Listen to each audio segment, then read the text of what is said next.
Additional DCP Alok Sharma के मुताबिक दीपक मेहता ने ऑनलाइन फ्रॉड की शिकायत की थी। उनके पास क्रेडिट कार्ड की राशि को कैश में बदलने का ऑफर दिया गया और रिवार्ड पॉइंट भी दिए जाने का झांसा दिया गया, जिसके बाद अज्ञात ठग ने दीपक को बातचीत में उलझाकर 2 बार 50-50 हजार रुपये गायब कर दिए। तीसरी बार ठग ने जब ओटीपी मांगा तो उन्हें अपने साथ हुई ठगी का पता चला और मेहता ने फ्रॉड करने वाले अज्ञात व्यक्ति के खिलाफ शिकायत दर्ज करवाई, जहां जिन 1 की साइबर क्राइम ब्रांच ने तुरंत उस खाते को फ्रीज करवाया जिसमें उसने पैसे को ट्रांसफर किया था। इसके बाद पुलिस ने बैंक से संपर्क कर फरियादी से ठगी की गई 50,000 रुपये की वापस दिलवाई है। द्वारा एक कार्रवाई की गई है जिसमें पैसा वापस बताया है, कौन सा हमारे यहाँ साइबर हेल्प डेस्क जोन 1 के द्वारा एक सराहनीय कार्रवाई की गई है। इसके तहत एक व्यक्ति हैं जिनका नाम दीपक मेहता है और जो सिलिकॉन सिटी इंदौर के रहने वाले हैं तथा पेशे से आईटी इंजीनियर हैं। इनके साथ साइबर फ्रॉड हुआ था, उसमें इनको 50,000 रुपये की राशि हमने इनको रिटर्न कराने में फ्रॉडस्टर के अकाउंट से सफलता प्राप्त करी है। घटनाक्रम इस प्रकार है कि 1 वर्ष पूर्व इनके द्वारा एचडीएफसी बैंक से क्रेडिट कार्ड का जो ऑफ़र था वो लिया गया था। उसमें इनको बताया गया था कि जो क्रेडिट कार्ड इनको मिलेगा वो फ्री रहेगा, उसमें किसी तरह का कोई चार्जेस नहीं होगा। लेकिन जब उसके बाद उनका जो बिल आया उसमें 10,000 रुपये प्लस जीएसटी उनको देने के लिए शुल्क देने के लिए बताया गया। इसके बाद उन्होंने एचडीएफसी बैंक के कस्टमर केयर नंबर को फ़ोन लगाया, जहां उनकी समस्या का समाधान नहीं हो पाया। इस घटना को इनके द्वारा ट्विटर हैंडल पर भी पोस्ट किया गया था। इसके बाद में 15 जून 2023 को इनके पास एक अननोन नंबर से एक कॉल आया, जिसमें कॉलर के द्वारा बताया गया कि वो एचडीएफसी बैंक का सोशल अकाउंट हैंडलर है और वो इनका जो पैसा है क्रेडिट कार्ड का वो पैसा वेव ऑफ करा सकता है। तो इसको लेकर के उसने बताया कि इनके रजिस्टर्ड मोबाइल नंबर पर और इनके ईमेल पर 2 ओटीपी आएंगे जिसको उसे बताना पड़ेगा, उसके बाद इनका पैसा वेव ऑफ हो जाएगा। जिसके बाद इनको दोनों 2 ओटीपी प्राप्त हुए और जब इन्होंने ओटीपी बताया तो इनके अकाउंट से पहली बार 50,000 रुपये कट गए। इसके बाद दोबारा जब इन्होंने कॉलर से बात करी तो कॉलर ने इनको बताया कि ये टेक्निकल कारण से इनके पैसे कटे हैं और ये दोबारा से वो एक ओटीपी भेज रहा है और जब वो ओटीपी बताएंगे तो पूरे पैसे उनके अकाउंट में वापस आ जाएंगे। जिसके बाद पुनः उन्होंने कॉलर को ओटीपी दिया और उसके बाद उनके पुनः 50,000 रुपये कट गए।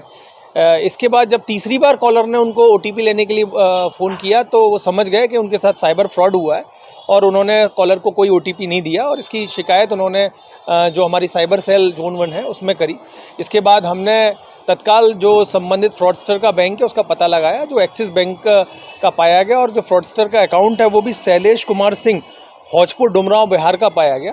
इसके बाद हमने तत्काल बैंक से बात करके वो फ्रॉडस्टर का अकाउंट फ्रीज़ कराया। साथ ही साथ में जो इनका पैसा था उसके अकाउंट में वो पैसा इनको रिटर्न कराने के लिए बैंक को अप्लाई किया और जिसके बाद हमने थाना प्रभारी के माध्यम से सीजेएम महोदय को भी पत्र लिख करके इनका जो राशि है वो लौटाने के लिए निवेदन किया। जिसके बाद में सीजेएम महोदय के आदेशानुसार जो हमारा फरियादी है उसको 50,000 रुपये की राशि हमने लौटाने में सफलता प्राप्त करी है।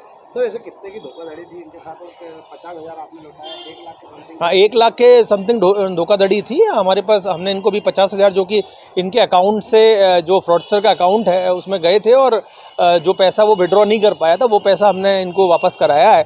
इसके साथ ही साथ हमने फ्रॉडस्टर के बारे में भी काफ़ी महत्वपूर्ण जानकारी ली है और हम उस लिंक पर भी काम कर रहे हैं, क्योंकि आप भी जानते हैं कि झारखंड और बिहार में इस तरह की गैंग्स काफ़ी सक्रिय हैं जो बड़े पैमाने पर देश भर में इस तरह के साइबर फ्रॉड कर रही हैं। तो हम उनका डेटाबेस भी बना रहे हैं और हम उनको भी नैप करने के लिए कोशिश कर रहे हैं। सर, आपके द्वारा लगातार इस प्रकार की मुहिम चलाई जाए साइबर फ्रॉड के लिए, तो आप क्या कहना चाहेंगे? आप देखिए, मैं हमेशा ये चीज़ बताना चाहूँगा कि किसी भी तरह से जो है साइबर फ्रॉड से prevention is better than cure वाली मैक्सिम जो है उस पर पूरी तरह से लागू होती है। हम सतर्कता ही बचाव है। हम सबसे पहले तो अपना ओटीपी, अपना मोबाइल का जो रजिस्टर्ड नंबर है, साथ ही साथ में जो हमारा बैंक अकाउंट है जो उससे लिंक है, वो हमारा जो 3 नंबर का जो हमारा जो नंबर होता है बैंक कार्ड्स के पीछे, वो हम कभी भी किसी भी हालत में शेयर ना करें। साथ ही साथ में हमें ये भी ध्यान रखना पड़ेगा कि जब भी कोई इस प्रकार का कॉल आता है तो पहले हम उसको वेरीफाई कर लें, समझ लें और किसी भी तरह से जल्दबाजी में कोई ट्रांजैक्शन ना करें, क्योंकि आप भी देख रहे हैं कि लगातार डिजिटल फ्रॉड के माध्यम से, लोन ऐप के माध्यम से और इस तरह से अपने आप को बैंक अधिकारी बता करके बहुत सारे ओटीपी फ्रॉड्स जो है उनको अंजाम दिया जा रहा है। सर, पहले ऐसा होता रहा कि मतलब जो कम पढ़े लिखे हैं वो उसमें ज़्यादा शामिल होते रहे, लेकिन सर पढ़े लिखे लोग को भी ज़्यादा सर इसमें मामले आ रहे हैं ज़्यादा। बिल्कुल सही बात है आपकी। इस समय आप देख रहे हैं जैसे अभी इस घटनाक्रम में ही ये जो फरियादी है आईटी इंजीनियर है, वही तो अब आप समझ लें कि एक्चुअल में साइबर का जो इंफ्रास्ट्रक्चर है वो कहीं ना कहीं वो बहुत मतलब उतना स्ट्रॉन्ग इंफ्रास्ट्रक्चर नहीं होता है, ख़ासतौर पर एंड्रॉयड में। हमें ये ध्यान रखना पड़ेगा कि जब भी हम ऑनलाइन लेन देन करते हैं तो हमें बहुत ही सतर्कतापूर्वक ऑनलाइन लेन देन करना चाहिए। अपने किसी भी प्रकार के क्रेडेंशियल्स को शेयर नहीं करना चाहिए। साथ ही साथ में जैसे ही हमारे साथ कोई घटना घटित होती है, मैं तत्काल उसकी कंप्लेंट जो है संबंधित साइबर हेल्प डेस्क में करना चाहिए, जैसे हमारे जोन 1 में है। तो अगर हमें वो गोल्डन आवर में वो कंप्लेंट रिसीव हो जाती है और तो हम तत्काल उसका पैसा लौटाने में हमें सफलता मिल जाती है। ये देखा गया है कि अगर रिपोर्ट बहुत देर से होती है तो पैसा लौट पाना बड़ा मुश्किल होता है, साथ ही साथ में आरोपियों को पकड़ना भी मुश्किल होता है। सर इतनी अवेयरनेस के बाद भी सर मतलब मामले रुक नहीं रहे हैं, क्योंकि सर ऐसा नहीं है पुलिस अवेयरनेस कर नहीं रही है।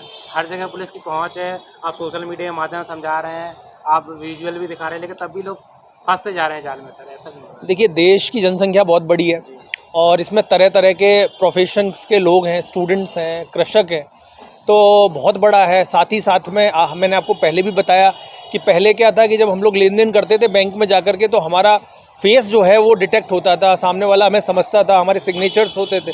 अब ऑनलाइन के माध्यम से हम लोग कहीं ना कहीं अपने बैंक अकाउंट्स को मोबाइल के थ्रू ही हम लोग उसमें लेन देन कर पाते हैं। इसमें हम लोग बिल्कुल एनोनिमस होते हैं, हमारी पहचान जो है वो भी नहीं होती। तो इसका अगर हमारे क्रेडेंशियल्स किसी को मिल जाए, हमारा पासवर्ड मिल जाए, हमारे कस्टमर आईडी मिल जाए, तो इसको लेकर के कोई भी आसानी से हमारे साथ फ्रॉड कर सकता है। तो हमें बहुत ही ध्यान रखना चाहिए और इस बारे में जितना भी हम अवेयरनेस फैलाएंगे उतना ही हमारे देश के लिए अच्छा रहेगा। ये केवल देश में ही नहीं, आप देख रहे हैं कि बहुत सारी केसेस में तो विदेशों में भी हमारे देश की जो राशि है वो साइबर फ्रॉड के माध्यम से जा रही है।